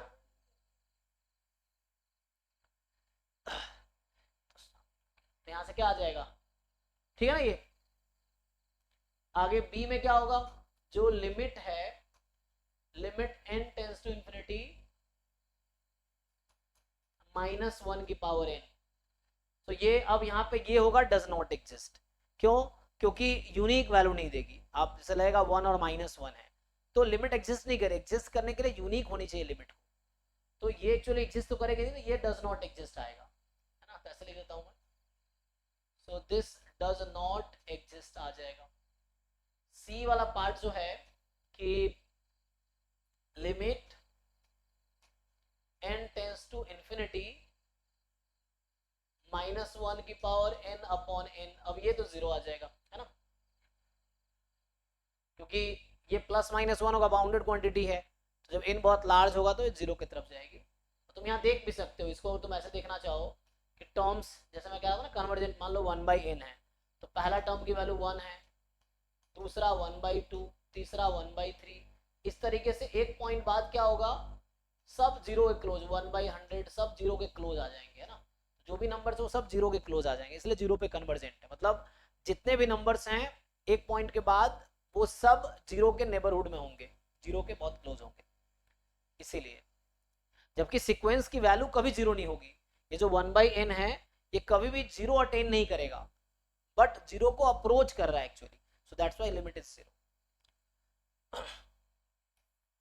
डी में क्या है, डी में तुम अगर लगाओगे limit n tends to infinity 2/3 की पावर n, अब ये 2/3 लेस देन 1 है, जब कोई नंबर लेस देन 1 है पावर बढ़ाते चले जाओगे तो वैल्यू घटती चली जाएगी, है ना।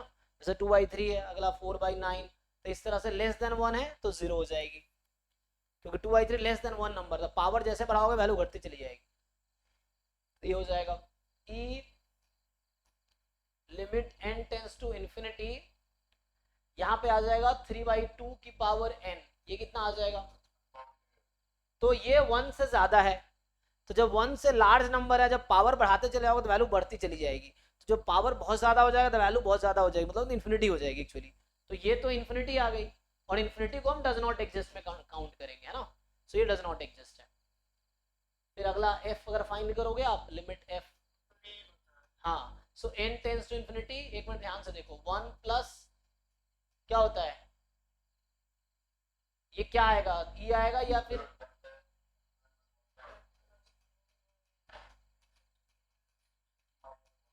हाँ, ये e का एक्सपेंशन क्या होता है, e की पावर x का, सो ये e होगा, e -1 होगा,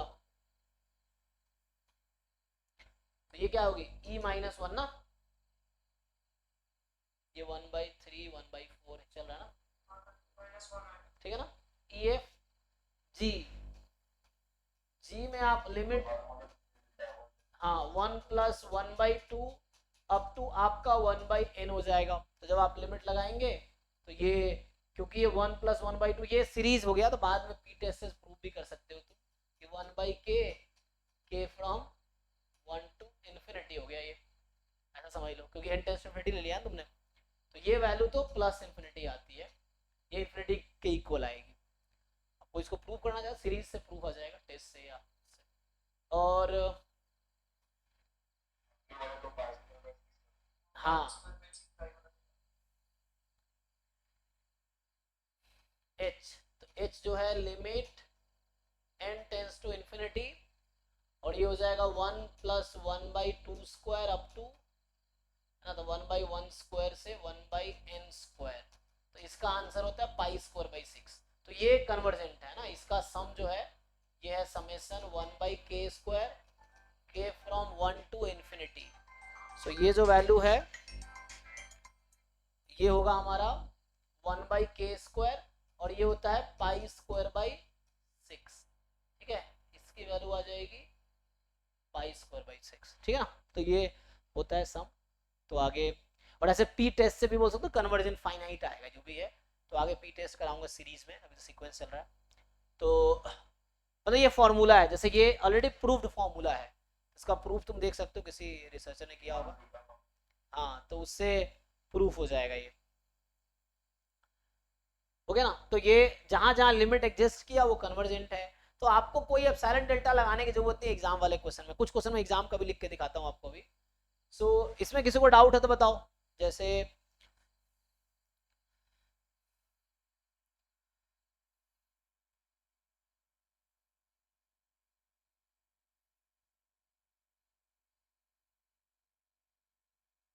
कुछ क्वेश्चंस ट्राई करो, जैसे ये क्वेश्चंस इस तरह के एग्जाम में पूछता है कि ये समय जैम गेट का ही क्वेश्चन लिख रहा हूँ। ठीक है, तो इसमें आपको बताना है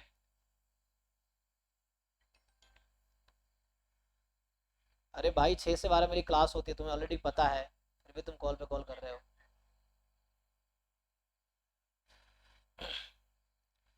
तो यहाँ से ये हमारे पास है 2 की पावर n प्लस 1 प्लस में 3 की पावर n प्लस 1 अपॉन 2 की पावर n प्लस 3 की पावर n। ये है, बताओ ये कन्वर्जेंट होगा या डाइवर्जेंट होगा, n कहाँ कन्वर्ज करेगा। अच्छा ठीक है, बाकी लोग चेक करो एक। हाँ, और लिमिट निकालो क्या होगी। तो ऐसा एग्जाम में क्या है, ऑप्शंस ऐसे बना सकते हैं हम लोग। अगर मैं ऑप्शन बनाऊं कि ए एन ये है, तो ऑप्शन जैसे होगा कि ए एन इज कन्वर्जेंट, इस तरह एग्जाम में मिलेंगे आपको। This a N is divergent, इस तरह से बना सकता हूँ। ऑप्शन सी है limit of a n n tends to infinity, जैसे मान लो 0 आएगी। और d limit of a n n tends to infinity. और एम एस क्यू हो सकता है, जैसे आप बता रहे हो शायद 3 है ना। सब लोग लिमिट निकाल लेंगे, देख लो। तो ये अच्छा हाँ, सबने कर रखे होंगे, असाइनमेंट में है ऑलरेडी। सो कल असाइनमेंट भेजा था, आप लोग प्रॉब्लम सॉल्व करना शुरू कर सकते हो। एटलीस्ट यू ट्राई कहाँ तक आता है। कोई जरूरत नहीं मैं पढ़ाऊंगा तभी आप क्वेश्चन सॉल्व कर पाओगे, क्योंकि बहुत सारी चीजें आप लोग ऑलरेडी जानते हो। Main purpose is solving question. Question पूरा सॉल्व करो, फिर डाउट क्लास में डाउट डिस्कस करेंगे। अभी एक बार मेरा पूरा थ्योरी कंप्लीट हो जाएगा जो बिगिनर है उनके लिए एटलीस्ट, तो उसके बाद इसी बैच में हम लोग असाइनमेंट डिस्कस करेंगे। 10 असाइनमेंट कल भेजे थे मैंने, मैं दोबारा भेज दूंगा जो नए लोग उनके लिए। तो बस आपको ट्राई करना है क्वेश्चन सॉल्व करना, आपको सीखना है क्वेश्चन के आंसर कैसे निकलेंगे और कम टाइम में कैसे निकलेंगे, ये भी सीखना पड़ेगा। तो ये जस्ट सिंपल यहाँ पे क्या है, तो यहाँ पावर n प्लस 1 है, यहाँ पावर n है, तो एक पावर तुम पहले कम कर सकते हो चाहो तो। जैसे कहने का मतलब मेरा ये है कि इसको ऐसा लिख दो 2 इंटू 2 की पावर n 3 इंटू 3 की पावर n। अब ये 2 की पावर n प्लस 3 की पावर n है। अब आपको समझना है कि मुझे इसको डिवाइड करना है, किससे डिवाइड करूँ तो इजी रहेगा। तो अभी मैंने कहा कि जैसे r की पावर n है, जैसे तो limit n tends to infinity r की पावर n है, ये 0 होगी अगर मॉड r लेस देन 1 है। ठीक, इन्फिनिटी होगी अगर मॉड r मोर देन 1 है, जरूर नहीं प्लस इन्फिनिटी है ना। तो यहाँ पे डिपेंड करता है, मतलब डज नॉट एग्जिस्ट लिख लो। सो डज नॉट एग्जिस्ट होगी अगर मॉड r मोर देन 1 है। और अगर r की वैल्यू 1 आ गई फिर तो 1 ही चलती रहेगी ना, तो 1 रख दोगे तो ये 1 ही आ जाएगी। ठीक है, ओके ओके लिए सो ये चीज है।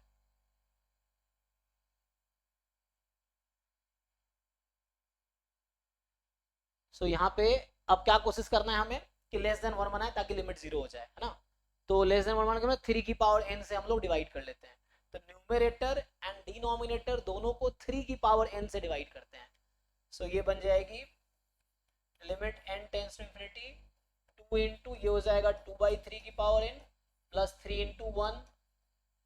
और यहाँ जब डिवाइड करेंगे 2/3 की पावर n प्लस 1 हो जाएगा, क्योंकि हमने 3 की पावर n से डिवाइड किया और 3 की पावर n से डिवाइड किया तो यहाँ से आपका आंसर आ जाएगा, उसको सॉल्व करोगे आप, है ना, तो ये 0 हो जाएगी, ये भी 0 हो जाएगी, तो 2 इंटू 0 प्लस 3 अपॉन 0 प्लस 1, तो आंसर आपका 3 आ गया।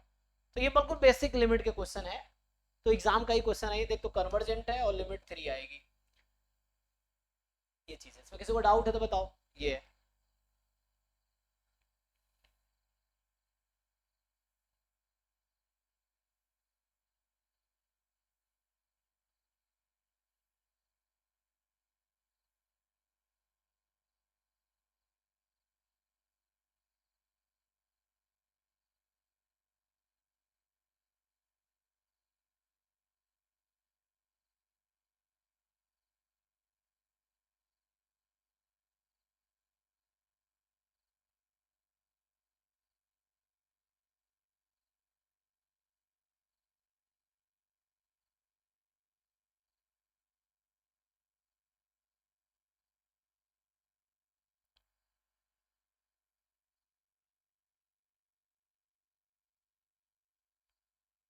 जैसे मैं इसे एक और क्वेश्चन बनाऊं अगर, तो जैसे सेकंड क्वेश्चन ये है, तो इस तरह क्वेश्चन सॉल्व तो कर ही लोगे, क्वेश्चन तो आसान है ना सॉल्व करना, सब मुझे आसान सा ही लग रहा है जब एग्जाम्स में आए हैं।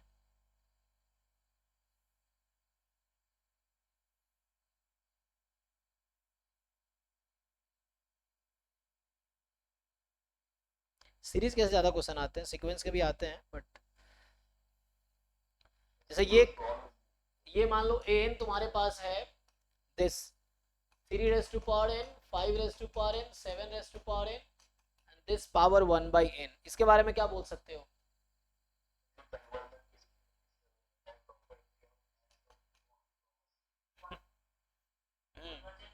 तो जैसे एन हम लिख सकते हैं कि वही ऑप्शन, जैसे एन इज कन्वर्जेंट, या जो एन है ये डाइवर्जेंट है, ऐसा लिख सकते हैं। जैसे limit n tends to infinity a n, this is non zero, है ना। Option b limit this is, ठीक है ना, और ये जैसे दिस इज इक्वल टू 0, ऐसा कर लिया हमने। तो जस्ट सिंपल है, आपको बस इस तरह के एग्जाम में, ये सब एग्जाम का ही क्वेश्चन है, सब PYQ है, तो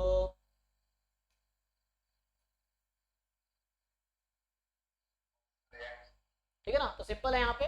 अब जो नए लोग हैं उनको थोड़ी दिक्कत हो, बाकी जिन लोगों को ऑलरेडी थोड़ा बहुत आइडिया है चीज़ों को कैसे सॉल्व करते हैं।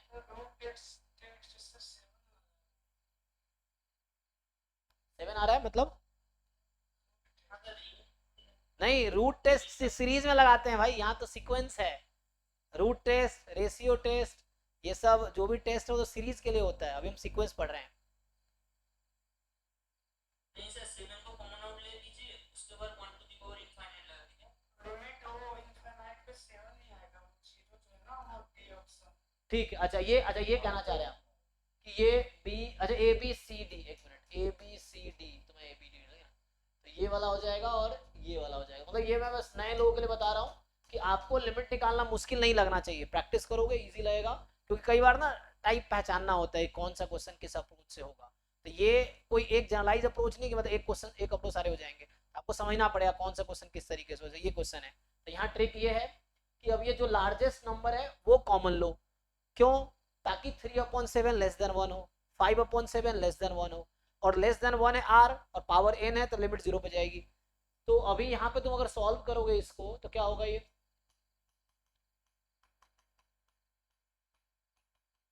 अभी है ना, तो अगर n पे से बढ़ेगा तो यहाँ पता चलेगा ना।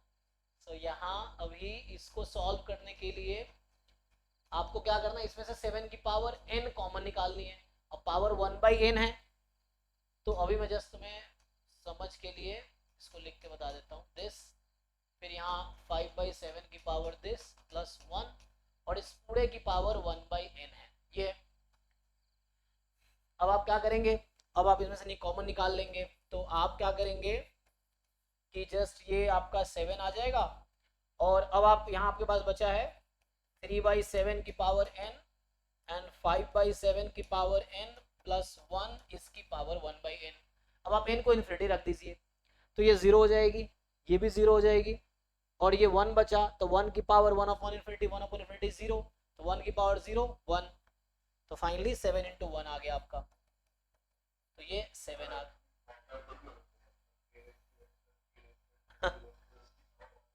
हाँ एग्जैक्टली exactly. तो जैसे अगर कुछ लोग ऐसे ऐसे निकलेंगे ना ये मतलब वो तो है वहाँ पे तो लिख सकते हैं E raise to the power ln इस पर्टिकुलर उससे भी देखो वही कहते, देखो अब जैसे आप लोग जो लोग नहीं बोल रहे हैं या जिनको नहीं पता उनके लिए बता रहा हूँ, जैसे ये लोग अपना अपना अप्रोच बता रहे हैं, सब सही है। एक क्वेश्चन 50 डिफरेंट तरीके से सॉल्व हो सकता है, मैं हो सकता है किसी और तरीके से कर रहा हूँ, आप किसी और तरीके से कर रहे हो, सब डिफरेंट तरीके से कर रहे हैं, और स्टिल आंसर सबका सेम आएगा, अप्रोच सही। एक क्वेश्चन जरूर नहीं जो मैं करा रहा हूँ वही सबसे सही तरीका है। आप जैसे आप उनको डायरेक्ट फॉर्मूला याद है, जैसे उन्होंने बताया कि ये अप्रोच है, तो आप जैसे कुछ जनरल जनरल रिजल्ट याद है डायरेक्टली आप आंसर लगा सकते हो, नहीं याद है तो आपको सॉल्व करने पड़ेंगे। जैसे अब उन्होंने कहा कि भाई ये अगर आपको याद है तो ऐसे ही काम हो जाएगा, तो आपने अगर प्रैक्टिस पहले कर रखी है तो डायरेक्ट आंसर आ जाएगा। मान लो ये है इसकी पावर 1/n, सो ये कहना चाह रहा है, मान लो दिस विल बी c अगर a less than b less than c है, इस तरह समझ लो। इनफैक्ट एक वहां लगा दो तो भी कोई दिक्कत नहीं है, सो ये यूज कर लिया इन्होंने डायरेक्टली, उसका प्रूफ भी सेम तरीके से हो जाएगा ये, ठीक है ना। सो बट एक तो क्वेश्चंस कर लो, इससे पता चलेगा एग्जाम में क्या आता है, मैं ये बताना चाह रहा हूँ एग्जाम में आता क्या है। सो जैसे एक क्वेश्चन ये भी है कि आपका जो सीक्वेंस है A N, that sequence is defined as 1 minus 1/2 square 1 minus 1/3 square 1 minus 1/4 square, so into बीच में प्रोडक्ट का साइन है, डॉट डॉट है, और ये है 1 माइनस 1/n स्क्वायर। अब आपसे फिर से सेम चीज पूछ रहा है यहाँ पे कि ऑप्शन ए है कि ए एन क्या होगा, कन्वर्जेंट है या नहीं है। ऑप्शन बी आगे आएगा Cauchy sequence, Cauchy and convergent यहाँ पे सेम रहेगा, तो हम कॉची सीक्वेंस की बात करेंगे अभी, है ना। कई बार पूछता है कॉची सीक्वेंस है कि नहीं, क्योंकि यहाँ पे रियल नंबर के सेंस में Cauchy and convergent both are equivalent, मतलब इफ एंड ओनली इफ होता है, तो वो बाद में देखेंगे। So this is divergent, limit and क्या आएगी, लिमिट 1/n, सो लिमिट्स जो है, so this is positive integer या सी है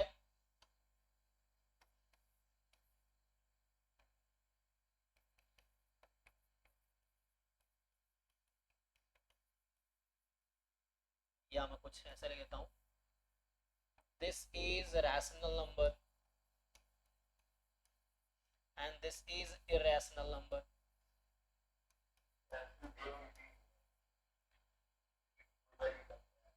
अच्छा ठीक है, बाकी लोग ट्राई करके देखिए।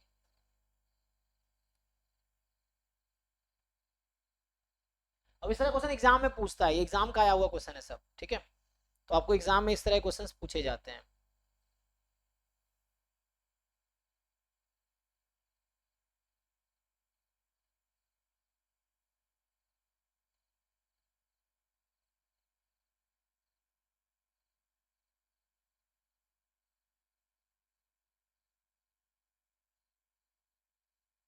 कन्वर्जेंट होगा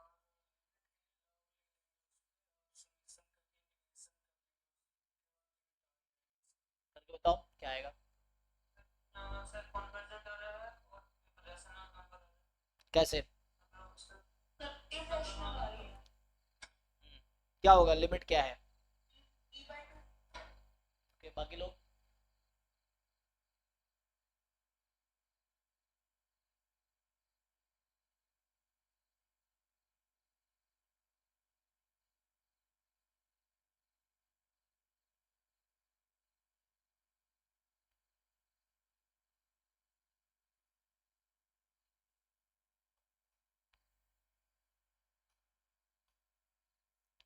ऐसे इस क्वेश्चन का जो ऑप्शंस हैं, इसने लिमिट ही पूछा है एक्चुअली क्वेश्चन में, और जो ऑप्शंस है वो ये है, मैं बोल देता हूँ इसमें जो पूछा गया है। So they asked what is the limit of the sequence, options हैं 1/2, 1/4, 1, 3/4, ये 4 ऑप्शन है। अगर एग्जाम का एक्चुअल ऑप्शन लिखूं मैं, एग्जाम में लिमिट का क्वेश्चन है। ऑप्शन पहला है, ऑप्शन ए जो है इस एग्जाम में 1/2 है, option b 1/4, option c 1 and option d 3/4। पूछ रहा है इसका ये सीक्वेंस कहाँ कन्वर्ट्स करेगी। ये एग्जाम, ये एक्चुअल एग्जाम का ये ऑप्शंस हैं जो जिस एग्जाम में ये आया, जैम का ये।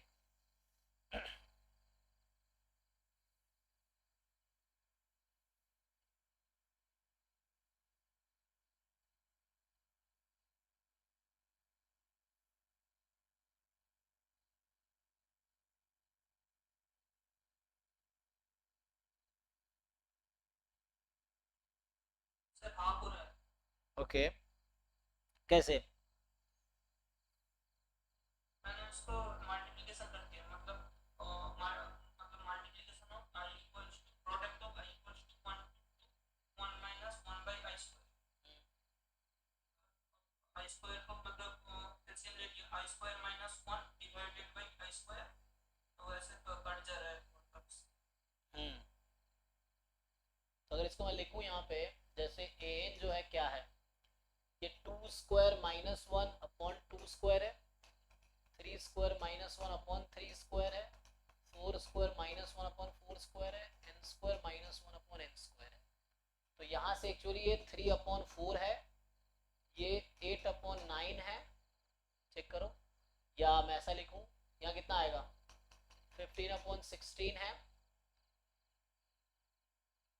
तो ऐसे पता नहीं चलेगा क्या लिखे तो। Square minus b square. अच्छा a plus b minus b कर दें, ठीक है चलो। तो ऐसे प्रोडक्ट लीजिए ना, उससे आसानी होगी। ठीक है चलो प्रोडक्ट कर लेते हैं। तो इसको मान लो जैसे i square minus 1 upon i square, i from 2 to n, यही है ना। वही था वहां जो तुम बोल रहे थे, मैंने एलसीएम के साथ लिख दिया। तो इसको ब्रेक करोगे तो क्या आएगा, तो ये आई प्लस 1, क्या कह रहे तुम, इसको मैं ऐसा लिखूं, तो वही जो पहले था वही बोलना चाह रहे हो, 1 minus 1 by i square, i from 2 to n, यही है ना। फिर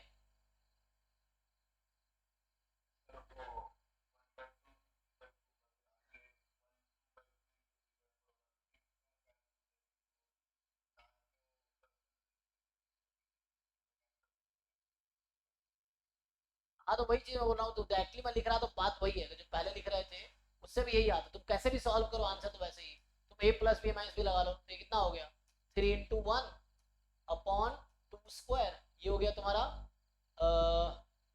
कितना 3 माइनस 1, 2/3, सॉरी 2/4 ना, a plus B a minus B, a minus B a plus B upon 3 square. अगला होगा, ऐसे देख लो मैं डायरेक्टली ओपन कर रहा हूँ तो उससे कर लो, 3/5 अपॉन 4 स्क्वायर। फिर अगला चलेगा ना, तो यहाँ पहला तो बस 1/3 कर देता हूँ इसको, 3/1 के बजाय 1/3, ताकि पैटर्न दिखेगा। सो 1/3, 2/4, 3/5, यहाँ चल रहा है 1 2 3, इस तरीके से चल रहा है, ऐसा चलेगा। सो नाउ चेक करो, चलता रहेगा ये चीजें। जब लास्ट टर्म लिखेंगे तो n minus 1 n plus 1 upon n square, इसका पिछला टर्म लिखूंगा तो 1 2 3 n माइनस 1 तक गया है, ठीक है ना, देख लो। तो यहाँ इसके पीछे लिखते थे n माइनस 2 इंटू n होता अपॉन n माइनस 1 का स्क्वायर, यही है। अब चेक करो क्या हो रहा है, यहाँ से कैंसिल क्या हो रहा है, तो बचेगा क्या, दिस यू सी। सो 1 3 यहाँ है, इसको कैंसिल करेगा, और 1 3 इसको कैंसिल करेगा। ये वाला 2 जो है इसको कैंसिल करेगा, एक बचा है 2 यहाँ पे, 1 तो 1 का कोई इशू नहीं है, तो 1 तो 1/2 बचा हुआ है। अब यहाँ क्या होगा, ये 4 एक इसको कैंसिल करेगा, ये वाला 4 अगला टर्म रहा होगा 4 इंटू 6 अपॉन 5 स्क्वायर, यही रहा होगा नेक्स्ट। तो ये 4 इस 4 को कैंसिल करेगा, और इस 5 को चलता रहेगा। अब यहाँ पे आओ लास्ट में, जैसे इसके बारे में सोचो, एक 3 उधर से कैंसिल हुआ, एक इधर से कैंसिल हुआ, सो एक n माइनस 1 जो होगा इधर वाले से कैंसिल हो गया होगा, एक n माइनस 1 यहाँ से कैंसिल हो गया। अब ये एक n यहाँ से कैंसिल हो गया, लेकिन अगला वाला n को कैंसिल करने के लिए, क्योंकि जैसे 3 है ना, इस 3 से कैंसिल हुआ था, आगे तो है ही नहीं, तो ये n बचेगा एक। अब ये n+1 कहाँ से कैंसिल, 4 कहाँ से कैंसिल हो रहा था, आगे से, तो आगे तो टर्म ही नहीं है ना यहाँ पे, इसके बाद नहीं है, तो ये बचा, तो बचा क्या, आप देखो मैं बोल रहा हूँ कि ये जो बता रहे थे आप लोग, तो ये क्या बचा, यहाँ बचा है 1/2, और यहाँ क्या बचा है, n+1 नहीं कटा है, n+1/n। तो एक्चुअली ये वाला सीक्वेंस एक्चुअली में इक्वल इसके आ गया। अब इसको मैं ओपन कर दूं तो 1+1/n हो गया ये। तो ये वाली सीक्वेंस n एक्चुअली ये थी और ये इसके इक्वल है। अब लिमिट लगा दो, है ना, तो आपको इजीली समझ आ रहा होगा। तो ये जो है, तो फाइनली ये आ गया 1/2 1+1/n। So limit n tends to infinity, this is equal to 1/2, क्योंकि 1/n की लिमिट 0 हो गई, तो ये 1/2। सही बता रहा था, वार्का बताया था ना 1/2। तो इस तरह से क्वेश्चन एग्जाम में पूछ लेता है, थोड़े से ट्रिक है ना, बाकी देख लो। सर एक और अच्छा, हाँ लॉग लेके भी आ जाएगा, तो उसमें भी आपका जब लॉग लेंगे आप, तो समेसन, ये प्रोडक्ट समेसन में कन्वर्ट हो जाएगा, तो लॉग में आ जाएगा वो, है ना। मैं नहीं आया था, मैंने एक बार ट्राई किया था इस ब्लॉग से सर, बहुत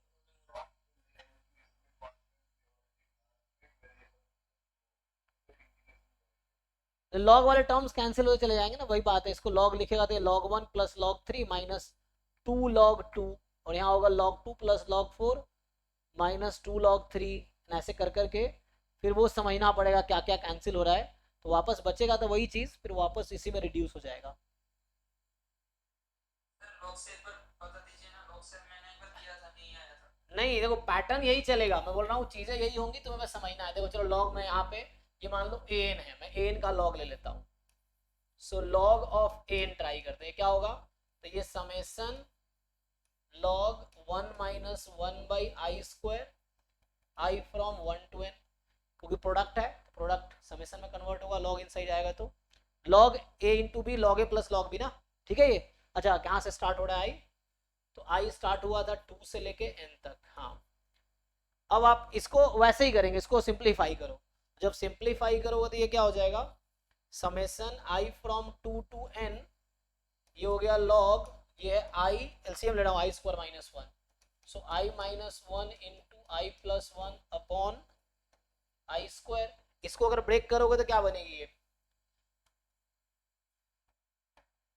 ये इजियर था, i बराबर 2 to n है, सो ये हो जाएगा log i minus 1 plus log i plus 1 minus 2 log i। यहाँ तक ओके है। अब एक काम करो, इसको फिट करो ठीक से, सो ठीक से फिट करोगे तो देखो you can write summation i from 2 to n log, इसको देखो एक i प्लस 1 को i के साथ फिट करो, किसके साथ फिट करो, तो क्या बनेगा,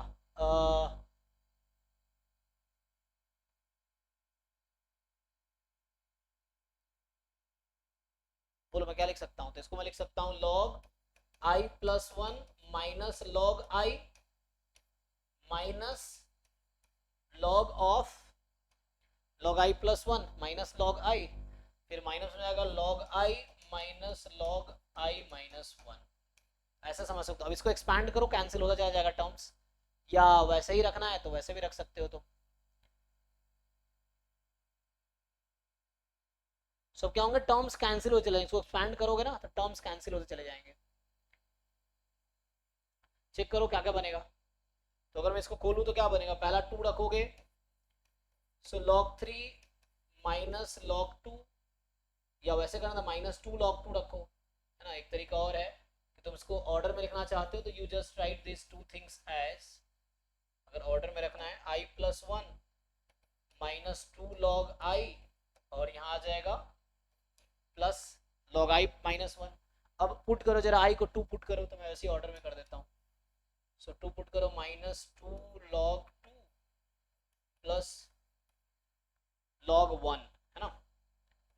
अच्छा log एक मिनट, i को 2 रखा ना, 2 माइनस 1 1, तो ये पहला टर्म है। ऐसे दूसरा टर्म रखोगे तो क्या होगा, log 4 माइनस 2 log 3 आई को 3 रख रहा हूँ, 2 रख दिया मैंने, 3 रख रहा हूँ अब मैं, प्लस log 2। ये पैटर्न चलता रहेगा, अब तुम्हें ऑब्जर्व करना है इस पैटर्न को। सो एक दो टर्म और लिख देता हूँ ताकि समझ आए। सो log 5 minus 2 log 4 plus log 3, ये थर्ड टर्म है, एंड ये चलता रहेगा चीजें, ठीक। अब वो कैंसिल हो चले जाएंगे, तुम्हें समझना है कहाँ कहाँ कैंसिल होगा।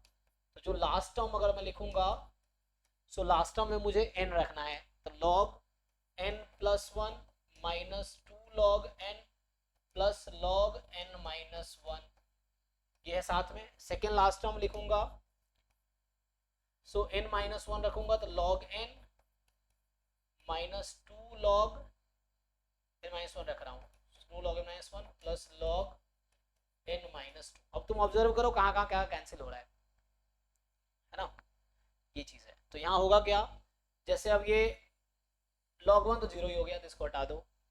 2 log 2 है, ठीक, तो 1 log 2 तो यहाँ कैंसिल करेगा ये प्लस वाला, और एक रह जाएगा यहाँ पे, एक ही कैंसिल करेगा ना। मुझे लगता है एक टर्म और लिख देता हूँ ताकि समझने में आसानी हो। सो यहाँ डॉट डॉट डॉट लिख देते हैं, तो अगला टर्म होता है log 6 minus 2 log 5 plus log 4। अब देखो कैसे कैसे क्या कैंसिल हो रहा है, जस्ट कैंसिल करते जाओ।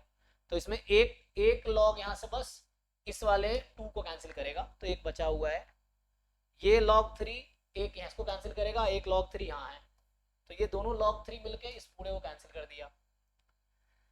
फिर ये जो log 4 है एक इसको कैंसिल करेगा, और साथ में एक log 4 यहाँ भी है, तो ये मिलके ये पूरा कैंसिल हो गया। फिर ये log 5 है, तो ये log 5 एक इसको कैंसिल करेगा, एक अगला वाला कैंसिल, तो बीच में दो टर्म है ना, तो एक पीछे वाले से कैंसिल हो रहा है, एक आगे वाले से कैंसिल हो रहा है ना। सो यहाँ वाली वैल्यू एक जैसे इस log 4 से कैंसिल हुआ था, और एक log 4 अगले वाले से कैंसिल हुआ था, इस तरह से है। तो यहाँ log 2 बचा क्योंकि तो 0 हो गया, तो log 2 बचा है। अब आगे देखो, अब यहाँ जैसे मैं यही चीज डॉट डॉट चल रहा है, तो जैसे ये एक log n है, तो एक log n सिर्फ एक log n को कैंसिल करेगा, ठीक। अगला वाला जो कैंसिल होता है वो तो है ही नहीं, तो कैंसिल कैसे करेगा, ठीक। अब यहाँ पे जो ये टर्म log 4 था, तो ये कहाँ से कैंसिल हो रहा था, जैसे यहाँ पे मैं देखूँ तो एक अगले वाले से कैंसिल हुआ था ना, तो ये बचेगा, तो ये अभी बचेगा, ठीक है, ये बचा हुआ है।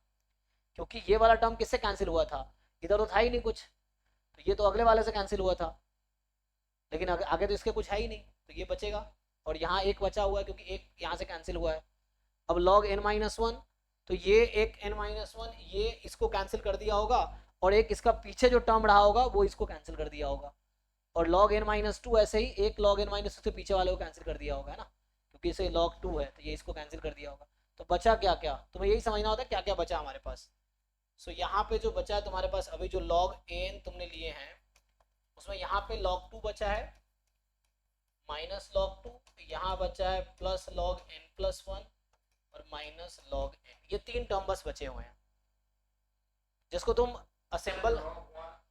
0 हो गया log 1 भी है जो कि 0 हो गया, log 1 तो 0 होता है ना, तो 0 ऐड करके क्या ही मतलब है। तो यहाँ से असेंबल कर लो इसको, तो ये log a minus log b, log a upon b minus log, तो ये फाइनली आ गया log में n प्लस 1 अपॉन 2n, ये log an, तो बात वही है, बात वही आ गई actually. So log an equal है log n प्लस 1 अपॉन, बस हमने log एक्स्ट्रा लगाए हैं, चीज़ें वही हुई हैं जो पहले हुई थी, तो थोड़ा टाइम टेकिंग ज़्यादा हो गया, वही पहले चला सही था। तो an जो हो जाएगा कैंसिल कर लो, तो वापस तो यही आ गया, n टेंस टू इन्फिनिटी लगाओगे, कुछ खास तो है नहीं, तो इतना करने से बेटर था, दैट वाज ओके, है ना। सो इतना लंबा चौड़ा क्यों कैलकुलेशन करेंगे, यही से दिख रहा है एक टर्म आगे लॉग लगा हमने सब कैलकुलेशन बढ़ाए अपने ये, सो अदरवाइज दिस वाज ओके, ठीक है ना। तो इस तरह के बहुत सारे क्वेश्चन असाइनमेंट में है, तो एक बार नए लोगों के लिए दोबारा फॉरवर्ड कर देता हूँ, आप बैठ के सॉल्व कर सकते हो जो एटलीस्ट लिमिट वाले क्वेश्चन हैं। और डाउट क्लास में ना, डाउट हम डिस्कस करेंगे बाद में प्रॉपर इस बैच का, बट इसमें आंसर की भी अटैच कर रखा है ना, सब में आंसर की है, इसका मतलब जो भी मैंने 10 असाइनमेंट भेजे सब में आंसर किया ना, तो कोई ऐसा तो है नहीं, तो किसी ने अटैच कर दिया ना PYQ में, नीचे मुझे दिख रहा है इसमें, देखो अटैच्ड है। अच्छा एक वाले में नहीं है, 5 से 23 एक वाले में है, दोनों सेम ही तो है, एक वाले में नहीं होगा शायद, देख लो एक बार। सो नए लोगों के लिए मैं एक बार फिर से भेज देता हूँ जस्ट। सो ये 10 असाइनमेंट्स हैं जो आप ट्राई कर सकते हो, जो भी PYQs हैं, and then we can discuss. तो अब ये स्टॉप करते हैं, ज़्यादा टाइम हो गया, अरे लॉग इन करना था, गेट का बैच है 9:30 से 11। तो अब यही स्टॉप करते हैं। आप लोग आज हमने क्या डिस्कस किया, बस वही एक्चुअली लिमिट का डेफिनेशन क्या होता है यही डिस्कस किया बस हमने आज, और फिर लिमिट के पीछे के थोड़े से कॉन्सेप्ट देख रहे थे। सो अभी हमने यही डिस्कस किया, इसी को नेक्स्ट क्लास में कंटिन्यू करूंगा। Till then you solve problem, जो भी आप कर सकते हैं उसको सॉल्व कीजिए। किसी को कुछ क्वेरी पूछना हो तो आप पूछ सकते हैं, अदरवाइज स्टॉप करते हैं इसको, ठीक है। तो चलिए अभी जिनको गेट क्लास अटेंड करना हो रुक सकते हैं, अदरवाइज आप जा सकते हैं, आप प्रैक्टिस कीजिए क्वेश्चंस, भी गेट की क्लास होगी।